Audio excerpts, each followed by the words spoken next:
Dans le premier livre de la Bible, il y a une histoire à propos de deux frères, Caïn et Abel. Ils étaient les fils d'Adam et Ève, les toutes premières personnes. Caïn, le frère aîné, était fermier et cultivait des plantes, tandis qu'Abel, le plus jeune, était berger et s'occupait des moutons. Un jour, Caïn et Abel décidèrent de donner des cadeaux à Dieu. Abel offrit la meilleure partie de ses moutons, et Dieu fut très content de son cadeau. Mais Caïn donna seulement quelques fruits, pas les meilleurs, et Dieu n'était pas aussi content de son cadeau.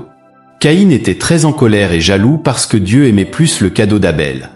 Dieu vit que Caïn était fâché et essaya de lui parler. Dieu dit à Caïn que s'il faisait de bonnes choses, il serait heureux, mais que s'il faisait de mauvaises choses, alors des choses mauvaises voudraient le suivre. Mais Caïn ne pouvait pas arrêter de se sentir jaloux d'Abel.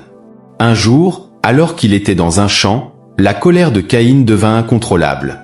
Il prit une pierre et la jeta sur Abel. La pierre le heurta avec une telle violence qu'Abel perdit la vie. Quand Dieu demanda à Caïn où était Abel, Caïn répondit « Je ne sais pas. Est-ce que je suis censé surveiller mon frère tout le temps ?»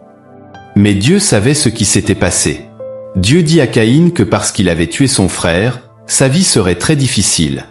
Il ne pourrait plus faire pousser de plantes et devrait déménager et vivre ailleurs. Caïn dit à Dieu que sa punition était trop grande et qu'il avait peur que d'autres personnes le tuent pour ce qu'il avait fait.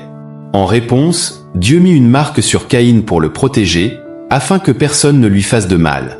Caïn partit vivre dans un endroit appelé Nod, qui était très loin de sa famille. L'histoire de Caïn et Abel nous apprend beaucoup de choses. Elle montre comment être jaloux et en colère peut nous pousser à faire des choses très méchantes. C'est un rappel que nous devons essayer de faire de notre mieux, d'être heureux pour les autres et de ne pas laisser des sentiments mauvais comme la jalousie prendre le dessus. L'histoire montre aussi que même quand les gens font des mauvaises choses, Dieu s'inquiète toujours pour eux et veut les garder en sécurité.